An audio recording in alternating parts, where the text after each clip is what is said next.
Tonet, I love you. I'm very grateful to God. I know He has planned our lives very well.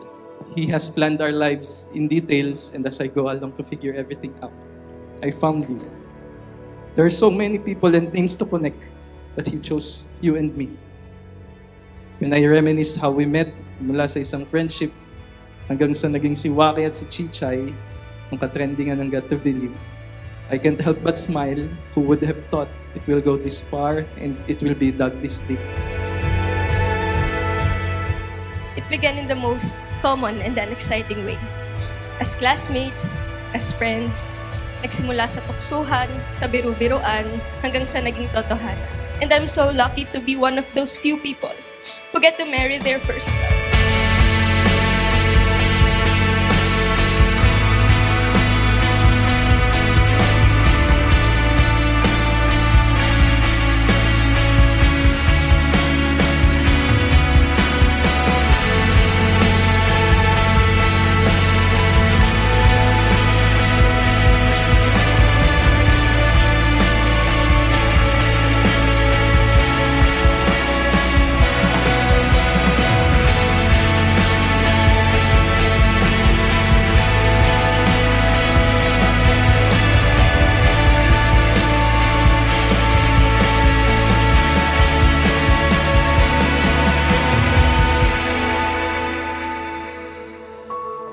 For all the years we've been together, hindi pa tayo nagkaroon ng couple item.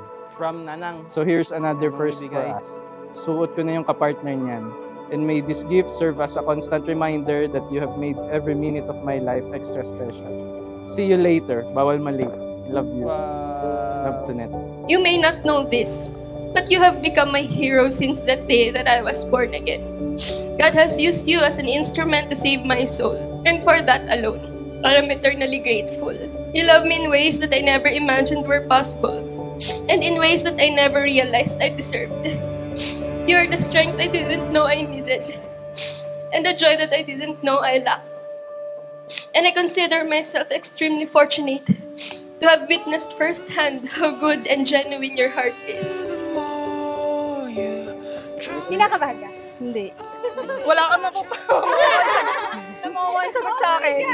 Puro God bless sa iyong new journey. Alam ko ito ang iniintay mo. Just enjoy life. Mahalin lalo si Tonet.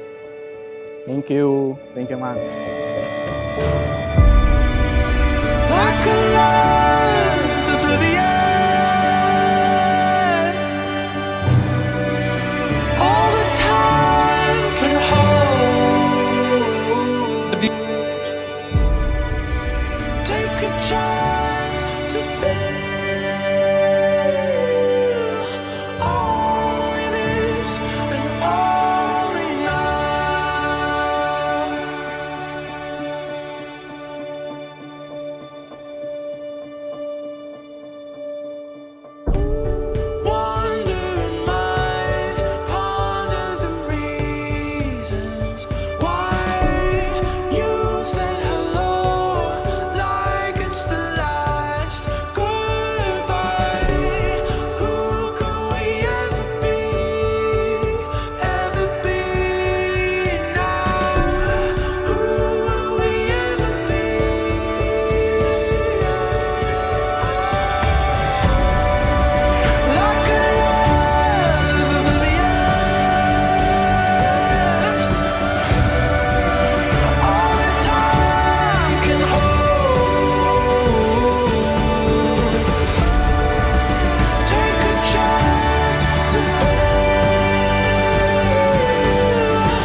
our lives. I vow to be on your side always.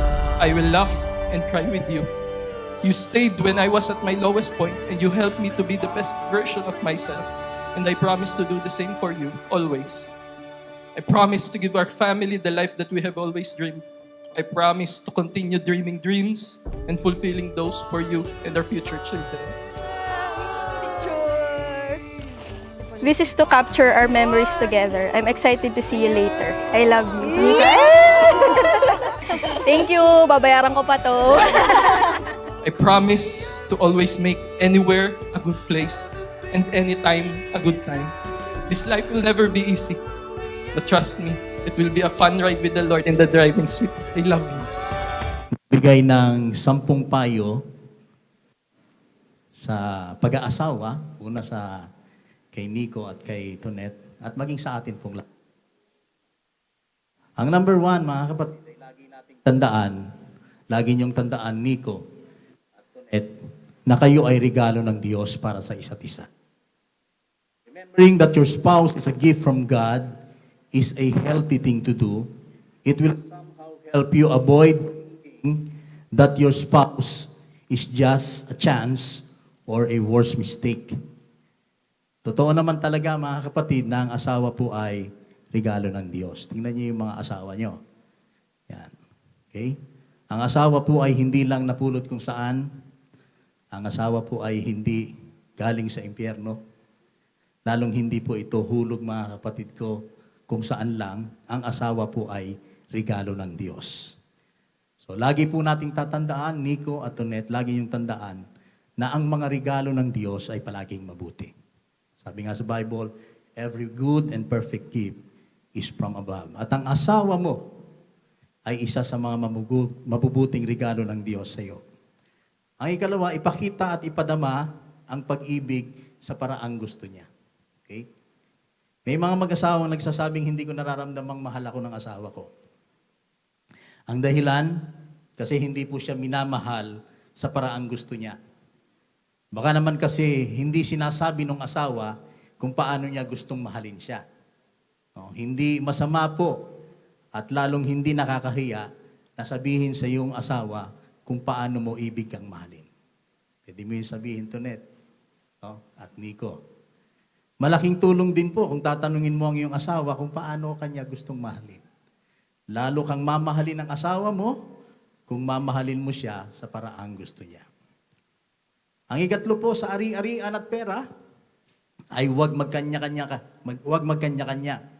Sa mag-asawa, ang ari-arian ng isa ay ari-arian ng dalawa. Walang akin-akin, walang sayo-sayo, lahat atin to. Ang perang kinita ng isa ay pera ng mag-asawa. If in marriage, the man and the woman were made one flesh, then what is owned by one is owned by the other. Kaya wag nang magtaguan pa. Okay? Ilabas na yung perang pinakakaipit-ipit sa pitaka. Yeah. Number 4 is shower each other with love. Diligin nyo ng pag-ibig ang isa't isa para sumagana ang inyong pagsasama. Dahil ang maayos at matatag na pagsasama ng mag-asawa ay hindi nagaganap basta-basta. Ito po ay parang halaman na inaalagaan at dinidiligan. Ano po ang pandilig? Pag-ibig po ang pandilig. Hindi masamang hinala, hindi paninira, hindi rin pangungutya. Ang ikalima, maging creative sa pagpapakita at pagpapadama ng pag-ibig. Ang pagiging creative sa pagpapadama ng pag-ibig ay napakalaking tulong, Brother Nico, sa pagpapanatili ng init ng pagsasama ng mag-asawa. Kung nag-iisip kang maging creative, Brother Nico, o kaya naman ikaw, Sister Tonet, yung may thrill, yung may excitement, at hindi boring, kasi alam niyo po, nakakasawa rin yung paulit-ulit lang. Paminsan-minsan ay dapat merong konting pagbabago ng pagpapahayag po ng ating pag-ibig, yung pagpapadama natin ng pag-ibig. Ano po? Yan, kung lagi mong sinasabi sa asawa mo na I love you, ngayon ay isulat mo sa magandang papel, yan, tapos ilagay mo sa magandang frame. No? O hindi po ba, mga kapatid, mas lalong magandang makikita ng misis mo o ng mister mo yung frame na yon na nakalagay yung I love you. At kung laging papel at ballpen ang ginagamit mo to say I love you, to your spouse. Ngayon, kung kaya mong magrenta ng jet plane, Brother Nico, no? Ipasulat mo sa ulap, sa pamamagitan ng usok, ang salitang, I love you, addressed to Tonet. Yan. So, matindi yun. From paper to pen, to sky and usok. So, napaka-creative. Okay, para hindi lang maging boring yung pagsasama. Number 6, show concern on the interest of your spouse. Huwag mo lang himukin ang asawa mo na magpakita ng concern sa iyong interest o sa kung anong interest meron ka. Huwag lang yung gusto mo ang laging masusunod. In a relationship, dapat give and take. Hindi yung isa lang ang give ng give at ikaw naman ang take lang ng take. Magkusa ka rin namang magpakita ng concern sa interest ng iyong asawa, suportahan mo siya, alamin mo yung paborito niyang sports, no? At makipaglaro ka rin siya kanya kahit hindi mo talaga hilig yun. Basta masuportahan mo lang siya. Makipag-usap sa asawa tungkol sa mga paksang gusto niya, samahan ng asawa kung gusto niyang isama ka sa kanyang pamamasyal o pamimili. Malaking tulong po sa masayang pagsasama ang maging concern sa interes ng isa't isa. Ang ikapito po, mga kapatid, sabi nung iba, wag ko na raw itong isama, pero magandang isama rin po ito. Satisfy the sexual need of your spouse. Attend not only to your personal satisfaction or sexual satisfaction, but also to the satisfaction of your spouse. Pag hindi mo sinikap na isatisfy ang iyong asawa, baka siya ay humanap ng ibang magsasatisfy sa kanya. Kaya, Mrs. Tonet, ihanda ang sarili para sa asawa. At mukha namang handang-handa. Maligo. Alam ko namang naligo ka na. Magpaganda, ay magandang-maganda ka na. At alam kong mabangong-mabango ka ngayon. Pero wag lang hanggang ngayon, ha? Baka naman pag nagkaanak na kayo, iba na amoy mo. Wag parang patay pag nakikipagdo. Mr. Nicolo, wag tratuhing sex object ang iyong asawa. Be gentle at wag gawing pang-acrobatic si Mrs. Kasi merong iba, pinatatumbling pa yung Mrs. Okay, mag-toothbrush ka. Alam ko naman nag-toothbrush ka ngayon. Maligo, alam kong naligo ka at alam kong mabango ka rin. No, pero wag lang ngayon, kundi sa buong pagsasama nyo. Kasi hindi gaganahan si Mrs. kung mabaho yung hininga mo, di ba? O amoy lasangan yung ulo mo. O kaya naman amoy grasa yung katawan mo, nakakahiya kay Mrs. yun. No? Sikaping wag maiwang bitin si Mrs. pag nakikipagdo. Okay? Merong tumatawa-tawa dito. Parang nasasapul eh. Happy is a couple whose sex life is fulfilled. Number 8, avoid retiring to bed with unsettled ill feeling. Ang paminsang-minsang ma-offend ng asawa o maka-offend ng asawa ay bahagi po ng buhay ng mag-asawa. Kung sakaling ma-offend ka muli ng iyong asawa, huwag hayaang makatulog ka ng may sama ng loob sa kaniya. Huwag hayaang makatulugan ng galit sa asawa. Kasi paggising mo, mga kapatid, patay na siya. No, hindi man lang na-settle yung damdaming ganon. Pangit po yung mamatay na may kinikimkim na galit o sama ng loob sa asawa. Kaya kung balak mo, halimbawa magkaroon kayo ng misunderstanding kasi wala namang perpektong pagsasama.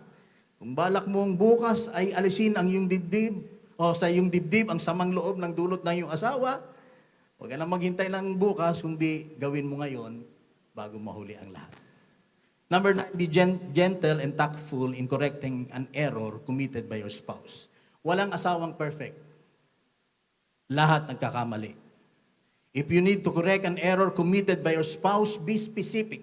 Attack the error committed by your spouse and not his being. Approach your spouse gently and tactfully.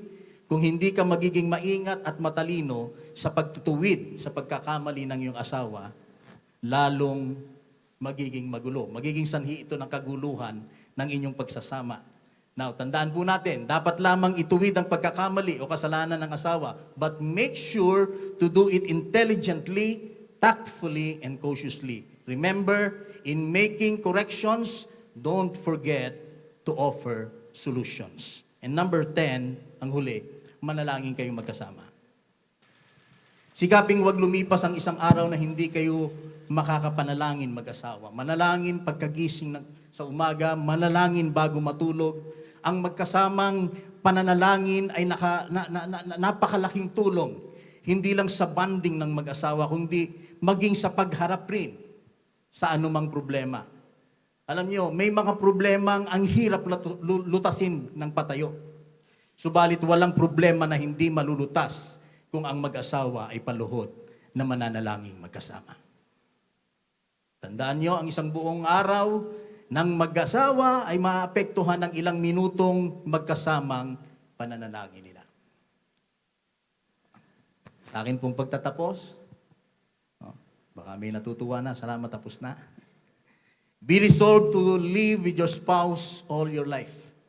Tunet, magpasakop ka sa iyong asawang si Cesar Niculo. Gaya ng pagpapasakop mo sa Panginoon dahil ang lalaki ang siyang ulo ng kanyang asawa. Tulad ni Kristo na ulo ng iglesia na kanyang katawan. Cesar Niculo, mahalin mo ang iyong asawang si Tunet tulad ng pagmamahal ni Kristo sa kanyang iglesia. Inihandog niya ang kanyang sarili para dito. Tandaan po nating lahat, ang relasyon ng mag-asawa ay panghabang buhay. May kasabihan nga tayo na ang pag-aasawa ay hindi parang kaning isusubo at kapag napaso ay iluluwa. In solving marital problems, a lot of solutions can be considered, but divorce or marriage annulment should not be considered as the options. God hates divorce. God intends marriage to be for life. Marami ng mag-asawa ang naghiwalay na. Marami na sila. Huwag na kayong dumagdag pa. Magsama kayong mag-asawa sa lungkot at ligaya, sa hirap at ginhawa, may pera man o wala, hanggang may hininga. What God has joined together, let no man put asunder. And always remember yung God's love triangle. No? Tunet at Niculo, sa inyong pagsasama bilang mag-asawa, higit niyong hangarin na mas lalong mapalapit sa Diyos. Dahil ang love triangle ng Panginoon, God is in the apex at kayong dalawa yung nasa magkabilang gilid. The more you get closer to God, the more na nagiging malapit kayo sa isa't isa. So kung meron mang love triangle, hindi other party, kundi sikapin nyo. At talagang tiyakin nyo na ang love triangle sa inyong pagsasama ay ang Diyos. Purihin ang Panginoon. Okay. Hawakan mo yung kamay niya. Sa pangalan ng ating Panginoon. Sa pangalan ng ating Panginoong Jesus, tinatanggap kita, Tonet, upang maging aking asawa, upang makasama at mahawakan ka mula sa araw na ito at magpakailanman, sa hirap at sa ginhawa, sa kahirapan at sa kasaganaan, sa sakit at sa kalusugan, upang mahalin ka at ingatan ka, hanggang sa tayo paghiwalayin ng kamatayan, alinsunod sa banal na kautusan ng Diyos. Ito ang aking taus-pusong pangako sa iyo. Okay, Tonet.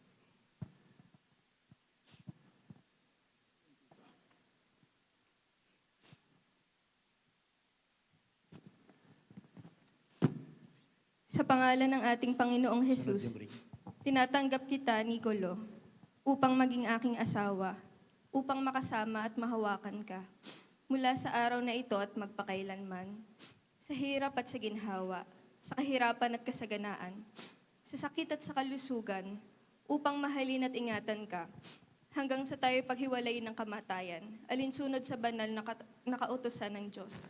Ito ang aking taus-pusong pangako sa iyo. Okay. Yung ring po.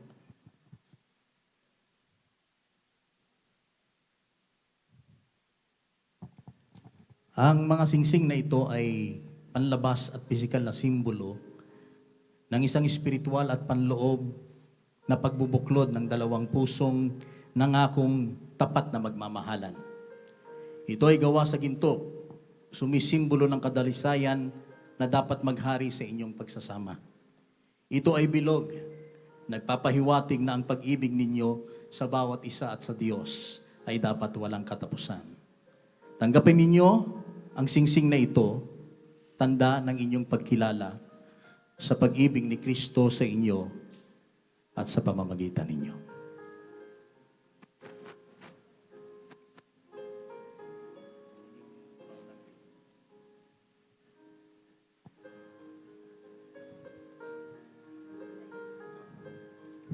Pakisabi ito. Tunet, Tonet, binibigay ko sa iyo ang singsing na ito bilang tanda ng aking dalisay na pag-ibig sa iyo. Napapakasal ako sa iyo sa pangalan ni Jesus. pwede mo lang suot yung singsing.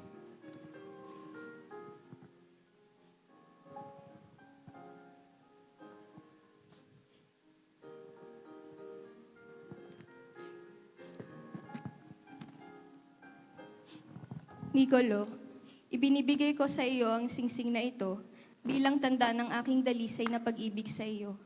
Napapakasal ako sa iyo sa pangalan ni Jesus.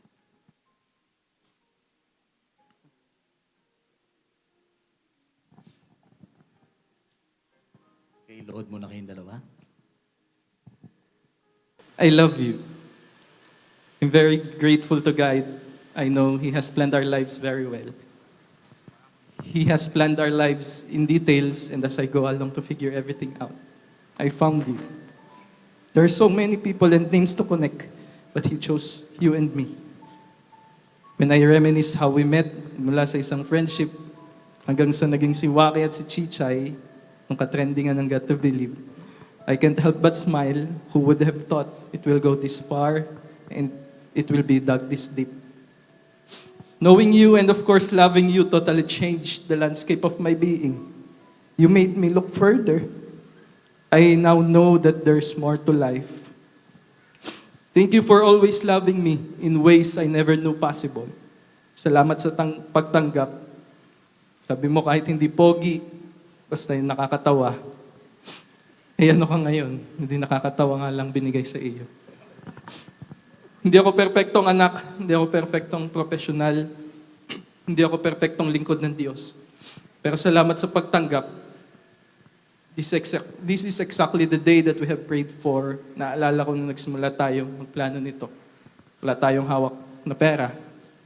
Ang hawak natin ay pananampalataya na makakaya at may iltawid natin ito. We prayed for it every evening for over a year now. Literal na bawat gabi, bago matulog, pinapanalangin natin na dumating ang araw na to. That sums up how we both mature in our faith. And that exactly 300 days ago, I asked you to be where we are now. And that was, I know, the biggest decision we have made. On the period in between, there were countless challenges that we both face. May mga iniluha tayo na tanging tayo lang ang nakakaalam. At ang mas mahirap nito, may mga pagkakataon na gusto nating lumuha, pero mas pinili nating humarap ng matapang at matatag. But God has been our rock. And at the end of the day, magkasama pa din tayong niyayakap ng Diyos. Sa kabila ng hirap na pinagdaanan, we also both enjoyed series of successes. We continuously grow together in our faith. We have stable jobs. You have been paying your car for a year now. Our future home was turned over to us 5 months ago, and for sure, there are more to come. Our journey as one starts today. The uncertainty of tomorrow will always be there, but that I cannot imagine myself going through something without you. I promise to still do every little thing for you. I'll carry all your groceries. I'll still know the bus trip schedules and routes if you are about to commute. I'll still check the web for the doctor and the hospital schedule should you need consultation. I'll always be your personal driver. I will let you sit while I'm on queue paying our meals. I will still talk to doctors, to attorneys, to banks, to sales agent, to car dealers, to mechanics, to internet providers, etc. Should you need to be convinced. Tutuklasin natin ng may pagmamahalan ang mahiwagang mundo ng puti at dekolor. Pakilala mo na ang mga sabong sa lalaki lang bumubula. Sabay nating sasabihing masarap kahit matabang, sakto lang kahit maalat. Bibili tayo ng garment steamer tulad ng kay Jade dahil di tayo marunong magplantsa. Oo, hindi tayo sanay sa mga bagay na ito, but I believe that's the beauty of us being together.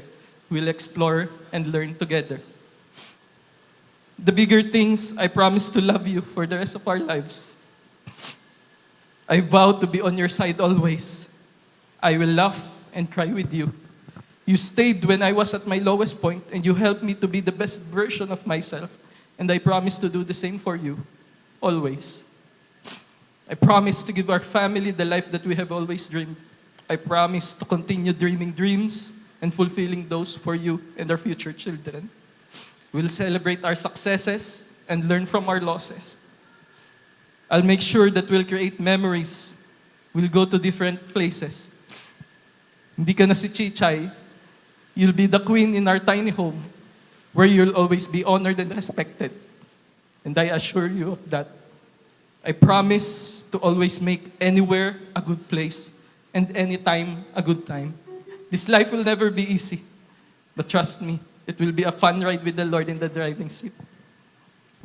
Nico, last February, when you finally got down on one knee and finally asked the question, I remembered how it all began, how we began. It began in the most common and unexciting way. As classmates, as friends, nagsimula sa tuksuhan, sa biru-biruan, hanggang sa naging totohanan.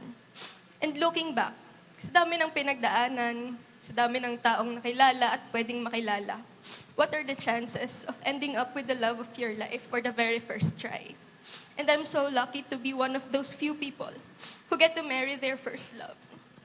At doon ko din napatunayan na totoo nga na lahat ng para sa'yo will find its way with ease. And I was pleasantly surprised that this relationship is surprisingly easy. From the start, our love has always been so simple. No grand gestures, no expensive gifts, no bouquet of flowers, fine dining restaurants, or over-the-top surprises. Not really how I envisioned love was supposed to be when I was a young and idealistic child. But over time, I realized that love should never be measured by the gifts or flowers you receive, nor by the extravagant surprises. Because you've made me feel your love through all the little things you do for me. Nakita ko kung gaano mo ako kamahal, sa kung paano mo ako suportahan, alagaan, alalayan, pagsilbihan, pagsabihan, pakinggan, damayan, at higit sa lahat, kung paano mo ako ipagdasal araw-araw at gabi-gabi. You may not know this, but you have become my hero since that day that I was born again. God has used you as an instrument to save my soul, and for that alone, I am eternally grateful. You love me in ways that I never imagined were possible, and in ways that I never realized I deserved. You are the strength I didn't know I needed, and the joy that I didn't know I lacked. And I consider myself extremely fortunate to have witnessed firsthand how good and genuine your heart is. In you, I found a life partner, a lover, a friend, a safe haven, someone with whom I can be my ugliest and most vulnerable with. In you, I found someone who supports me, inspires me, respects me, and honors me. Not once did you make me feel that I am alone in this journey. And I know that life was not easy. And this year have been very challenging for the both of us personally. Tunay nga na sinubok tayong dalawa ngayong taon na ito. But this year has been a true testament to the man that you are and the husband you will be. And I could not have picked a better man for our future children to look up to. You have taught me that two people joined together with respect, trust, and open communication can be far stronger and happier than each could ever be alone. Thank you for always supporting me, encouraging me, and loving me unconditionally. I know I haven't always made that easy. Minsan talagang matigas din yung ulo ko at hindi marunong makinig. But thank you for not giving up on me. You have taught me to become a better person by guiding me through life with unbelievable understanding and patience. And today, I choose to spend the rest of my life with you. I can't wait to start forever with you, Nico. Sa wakas, magagawa na natin yung mga bagay na matagal na nating gustong gawin. We can finally be able to stay up late or stay out late. To finally be able to talk face to face about how our day has been before we get to bed. To be able to do long drives, vacations, staycations, and overnights without adult supervision and interventions. I can finally be able to come home with you and come home to you. Maring maliit na bagay sa iba, pero matagal nating hinintay na dalawa. At sa wakas maririnig ko na yung hilik mo gabi-gabi na dating naririnig ko lang sa library. And as we start this new chapter of our lives as husband and wife, I know that God had led me to His choice, and I am confident that His will is being fulfilled today as we enter upon the privileges and joys of life's most holy relationship, and as we begin together the great adventure of building a Christian home. I promise that I will look to you as a partner and leader in our home as I have looked to Christ as the head of the church. I vow to be faithful to you despite the uncertainties of our future, to celebrate your successes and mourn your losses as though they were my own. I vow to honor and respect you, to cherish your viewpoint always, to listen to you and learn from you. I will strive to be honest and open with you, sharing my thoughts, my feelings, and my life with you. I vow to love you whether you are burning brighter than the sun or just collapsing into my lap with all that is weighing in your heart and mind. And even in your most vulnerable moments, I promise that you will always find refuge in my arms and home in my heart. I promise to nurture your dreams and support you in any way I can until you achieve them, and to always accept your help and support with gratitude. I promise that you'll never face a day alone, no matter how big we disagree, and will always try to settle every disagreement before we go to sleep. I will be yours in plenty and in want, in failure and in triumph, to stay by your side whether tomorrow is easy or hard. I vow to be your partner and faithful wife, to give you my life, my love, and myself completely. And I will live out this I love promise you. to you every day.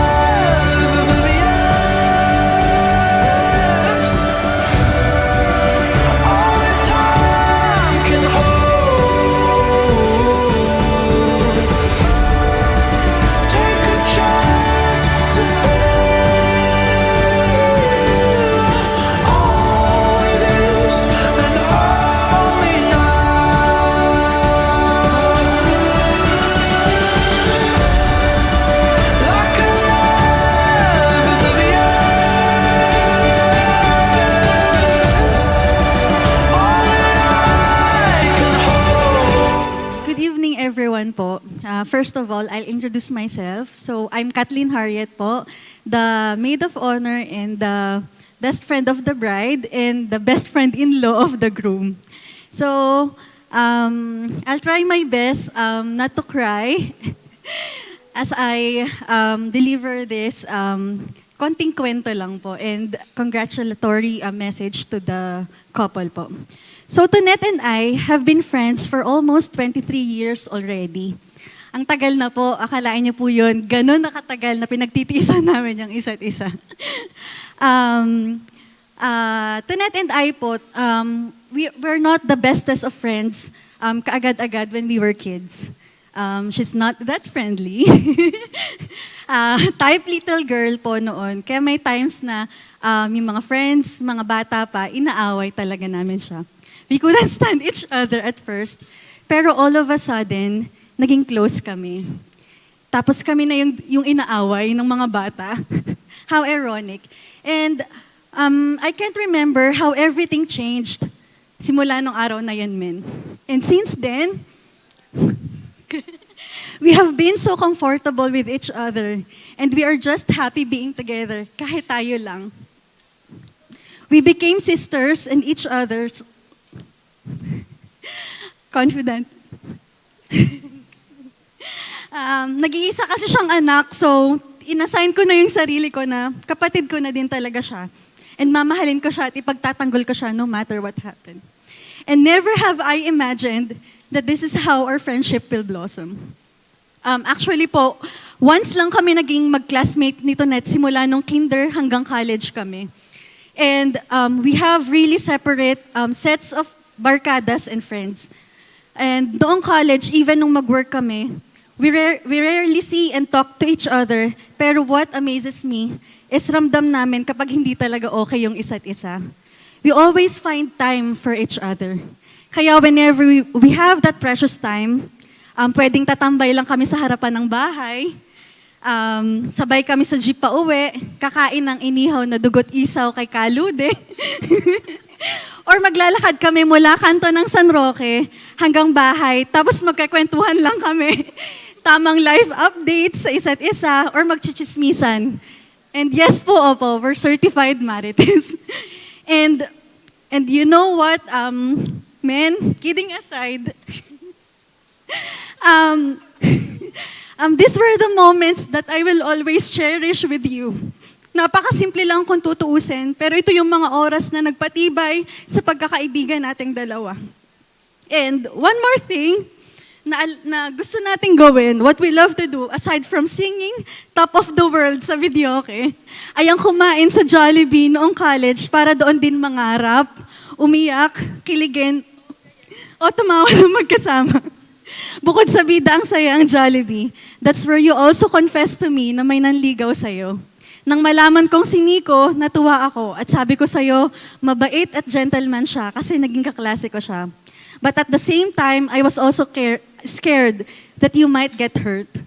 Pero habang kinikwento mo sa akin who Nico is towards you, to his family, to all the people around him, how he makes you happy, how you can depend on him, and how you two pray together, I was able to overcome that fear. Bonus talaga na he's a man of God. Inilapit ka niya lalo sa Panginoon. And when Nico told me last year that he will be asking you to marry him, I can't help but cry and give thanks to the Lord for answering your prayer. And yes, you, Nico, was her answered prayer. Kaya, Nico, thank you for loving my Tonet. You know how fragile she is, but I know you'll take good care of her. Hindi na ako yung number 1 fan niya, basher, mood absorber, katambayan, etc. Simula nang dumating ka, kasi ikaw na, and you're doing a great job kasi I can see and tell na she's striving hard to be the best version of herself para sa sarili niya, sa'yo, sa pamilya niya, para sa aming mga kaibigan niya at para sa Diyos. Kaya thank you, Nico. And Ben, I have always been proud of you and I will always be. Hindi kita iiwan, di ba nga? I got you palagi and you will forever be one of my greatest blessings from God. Thank you for the friendship. And lastly na po, I know hindi magiging madali ang lahat as you embark in this new chapter of your life together. And after today, mas lalong dadami ang uncertainties. Merong mga challenges na darating, pero I have faith in you guys. Alam kong kaya nyo ang lahat ng magkasama at basta nasa sentro nyo ang Panginoon. Kasi a relationship with God is a relationship that will last. Trust God's plan. Mahal na mahal ko kayong dalawa palagi. Congratulations and best wishes. Thank you so much for the too much information. Oo. Napakadami mong sinabi na nabigla kaming lahat. Thank you so much for that wonderful friendship for the past 23 years. Oo. Thank you. At talaga naman kumakanta daw po silang dalawa ng Top of the World. Gusto niyo po ba ng sample? Okay, magpa-flash po tayo mamaya ng lyrics para sabayin silang dalawa ng Top of the World. Now we have here the best man, Pastor Greville Jermaine Lotero. Your message to the couple. Good evening po. I'm Pastor Guji. I'm Nico's best friend, confidant, and pastor. If there's one thing that is common between me and Nico, parehas po kaming late bloomer. Sa mga hindi po nakakilala, parehas po kaming late bloomer. Siguro, nung si Nico ay lumalaki at nakikita niya ako, siguro naisip niya, pwede pa rin naman pala akong magka-itsura paglaki ko. So kami po ay parehas late bloomer and napakarami pong bagay na we have something in common ni Nico. But tonight po, when I first met Tonet, I knew that her genuine smile will someday lead to this day. Alam ko po na yung genuine smile ni Tonet will go a long way sa relationship nila ni Nico. And like ko nga po sinasabi kay Nito that we met people in our lives for a reason at sometimes yung mga na-acquaintance po natin na tao, hindi natin alam kung saan po yun makakarating, yung acquaintances natin sa kanila. But yun po yung sinasabi ng iba na mystery of love. But actually, it's not the mystery of love. It's actually a match made in heaven. So alam ko po na they will be blessed with more years together. And ang sabi nga po, itinakda ng Diyos na si Nico ay makilala si Tonet at silang dalawa po ay magsama po habang buhay. Well, actually, I'm not the best person po to give them advice when it comes to love. But the only thing I can tell them is they have to find their own dynamics in their relationship. What works for another person does not necessarily mean that will work for them. So they need to find your dynamics in your relationship. And you will be experiencing a lot of challenges, good, bad challenges in your life, a lot of disappointments, but don't forget to celebrate small victories. Small victories are still victories. And don't forget to thank the Lord. Before I end, gusto ko lang pong i-share sa kanila, and for everyone who are here tonight, Proverbs 4:23, above all else, guard your heart, for everything you do flows from it. Ibig sabihin po, in every relationship, kapag tama po ang kondisyon ng ating pong puso, everything else will follow. Ang ating pong respeto sa ating kasama, ang ating pong pagkilala sa ating pong kapwa, kahit po hindi natin sila karelasyon, kaibigan. So Proverbs 4:23 is isa sa mga bagay na gusto kong iwan sa inyong dalawa sa couple, because this will surely help you to guard your heart. Ingatan natin lagi ang ating puso, dahil ito po yung lahat ng magiging kondisyon ng ating puso, magmamanifest ito sa lahat ng ating pong gagawin. That's why we have to guard our heart. Always remember na nandito lang si Kuya Guji sa inyong dalawa. I love the both of you, and I'm praying that you will always have unending love, unending summer in your relationship. God bless you. The new beginning, let the Lord be the center. Ito naman ay laging nababanggit, pero gusto kong i-reiterate the importance of having Christ as in the center of your relationship. So Tonet, welcome. Rest assured, you are in good hand with Nico. God bless. I love you. Thank you pa din. Thank you pa din for allowing us to enjoy this day and having the pleasure ng ganitong celebration with you. Thank you, everyone. Good night po. Thank you. Ayun, thank you very much po sa lahat ng nakidalo sa wedding namin ni Nico. Maraming salamat po, especially po sa mga suppliers namin, sa mga coordinators. Ayun, maraming salamat po. Hindi po magiging ganito kaganda yung wedding namin ni Nico kung hindi dahil po sa inyo. Maraming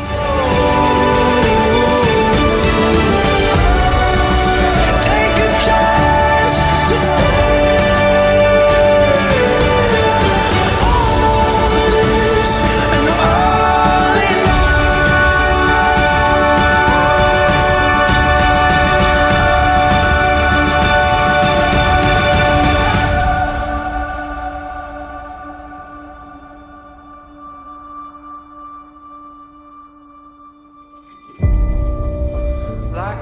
In you, I found a life partner, a lover, a friend, a safe haven.